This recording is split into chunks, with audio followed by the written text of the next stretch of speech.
Hey, family and friends. Would you like to see and meet me, Auntie Oni, in person at your school or summer camp? Auntie Oni's Story Village is available live in the tri-state area, Pennsylvania, New Jersey, or Delaware, and internationally on Zoom. I'd love to meet you and see your face in the place. I can't wait to tell you more stories, sing-alongs, and poetry. So email me at auntie.oni@aol.com to find out how we can get together in the Story Village live.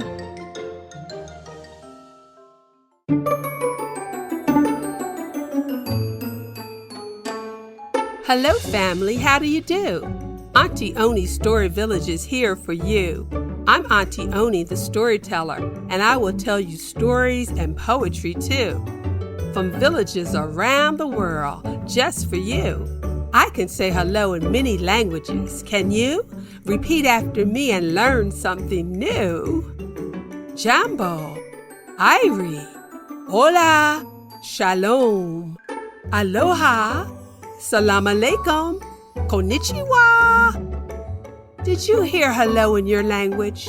If you didn't hear Auntie say hello in your language, email me at auntioni@aol.com and let me know so I can say hello in your language on another show. Auntie Oni's Story Village is for children of all ages, so listen up.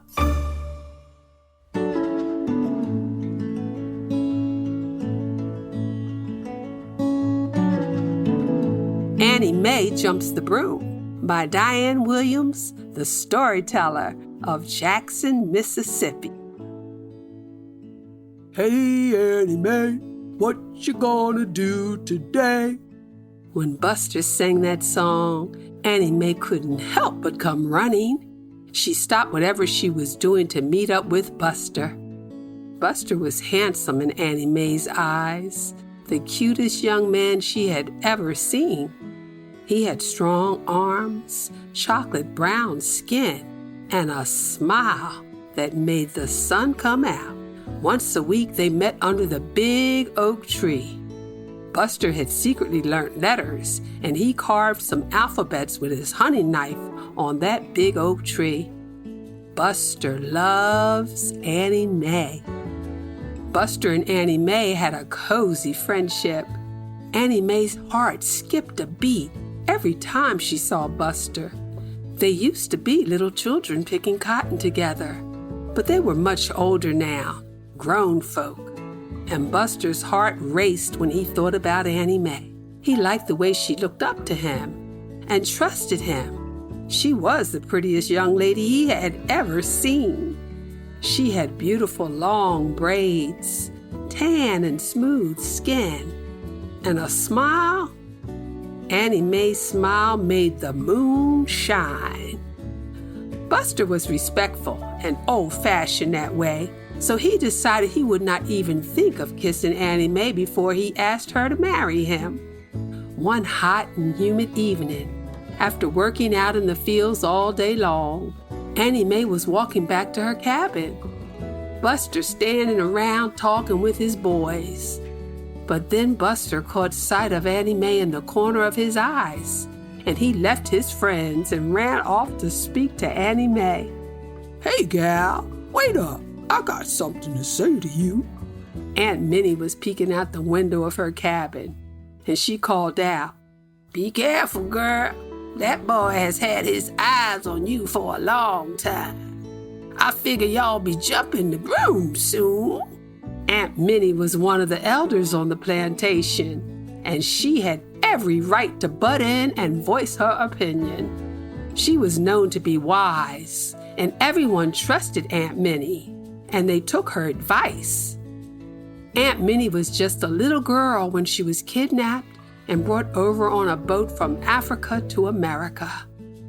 Now, way up in age, Aunt Minnie still had the wisdom of the motherland in her heart. Buster stopped in his tracks. Aunt Minnie, please don't you go spoiling things now for me, you hear? Buster took a hold of Annie Mae's hand as they walked along. Family and friends were walking a few steps ahead of them. Aunt Minnie was smart. She walked right behind them, watching them like a hawk. Buster looked Annie Mae in the eyes. Annie Mae, you knows I likes you a lot, don't you? Annie Mae looked at Buster with a gentle smile. She had a feeling that Buster was going to ask her to marry him. Oh, girl, you know what I want to say. Please say yes, Annie Mae. Will you marry me? Aunt Minnie was not far behind and heard every word. Don't you two go running off. Y'all come back to my place so I can talks to y'all. Annie Mae and Buster turned around and walked to Aunt Minnie's cabin, holding hands. They were real quiet. Everyone knew the rules. Aunt Minnie made everyone wait a few days before she married them. That was so they could take time to be sure that marriage was what they really wanted. Aunt Minnie made sure they knew that marriage was sacred and serious business. Aunt Minnie sat them down. We have our traditions and we have our values. Now all of us supports the two of you and loves you both. When you have children, raise them with hope. Hope that things will get better. And teach them to always do the right things in life. Buster and Annie Mae looked at Aunt Minnie in the eyes and said, "Yes, ma'am," at the same time. The next day, Buster leaned over the cotton bush and asked, "Girl, you been thinking about what Aunt Minnie said?" "Yeah, you?" Annie Mae was smiling from ear to ear. "What we talking about doing is very important." "Yeah, I know. But I love you, Buster."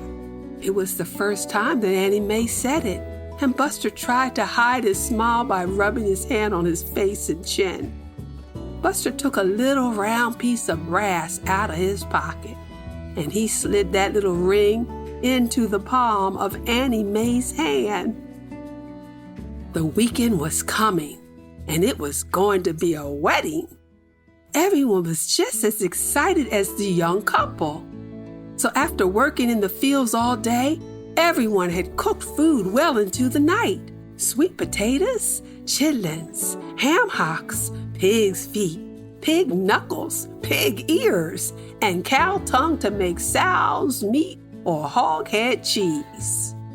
Even old Uncle Rufus got into the act, and he was never one to lift a finger to do any more than he had to. Uncle Rufus sure enough cooked up some collard greens and turnip greens and white potatoes. Everyone was hustling and bustling about. Cousin Sue, she worked extra hard in old Master's kitchen that week, and she asked for some flours, eggs, butter, milk, and sugar to make a cake. Sister Sally Ann used leftover fabric, and she made up an African gele for Annie Mae's headdress. Finally, the sunny day came for Buster and Annie Mae to jump the broom. Everybody gathered by the old oak tree to hear Aunt Minnie announce, "These are times when men's spirits struggle, but we will honor our Creator. And from the earlier times of Israel's slavery to our times of slavery right here in America, now it's been very hard to sing a joyful song. Even still, my brothers and sisters, we must rejoice in song for Buster and Annie Mae." Everyone clapped and began to sing out a wedding song. After the song ended, Aunt Minnie spoke up again. "Everyone here today must support and encourage this couple as they live amongst us from day to day.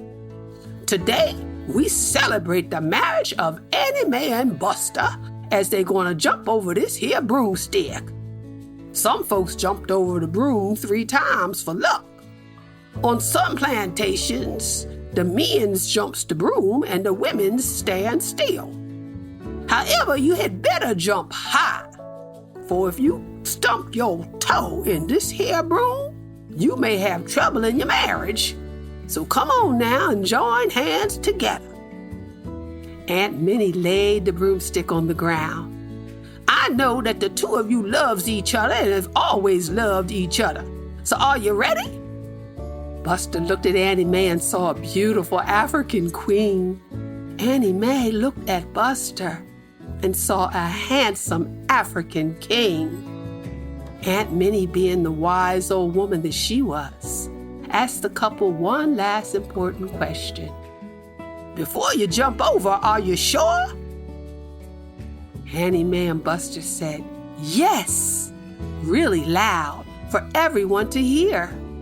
There was not a dry eye in the crowd as Aunt Minnie said, in the eyes of everyone here, Buster and Annie Mae, y'all go on ahead and jump into the glorious land of matrimony. Buster and Annie Mae jumped so high you think they was gonna fly. And they landed on the other side of the broom together, still holding hands.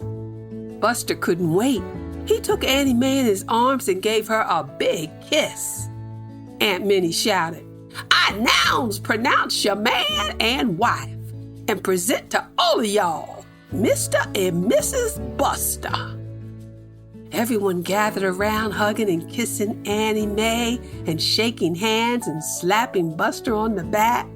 The fiddler started fiddling music, and everyone started to dance. And they danced and danced till they found their way to the benches and the tables. Uncle Rufus gave thanks and passed around the sweet potatoes, chitlins, ham hocks, pig feet, pig knuckles, pig ears, and cow tongue. But wait, in all the excitement, Uncle Rufus had forgot to bring the collard greens and the turnip greens and the white potatoes. He took off and came back running back with 2 big pots. Cousin Sue had made the biggest cake anyone had ever seen, and everybody got a big slice. It was a mighty fine day for jumping the broom, and for everyone to celebrate love and marriage. 10 years later, after the end of the Civil War, and 2.5 years later on what we call Juneteenth, when all the enslaved Africans in America were set free, Buster was still singing that song to Annie Mae. Hey, Annie Mae, what you gonna do today? Annie Mae answered Buster, I ain't gonna do nothing else, Buster, but we gonna take care of our 5 children and keep our promise to Aunt Minnie by teaching them to do the right things in life. Thanks for listening, and subscribe to Auntie Oni's Story Village for a new story and poem every Saturday. Visit with me at www.auntie-oni.fun.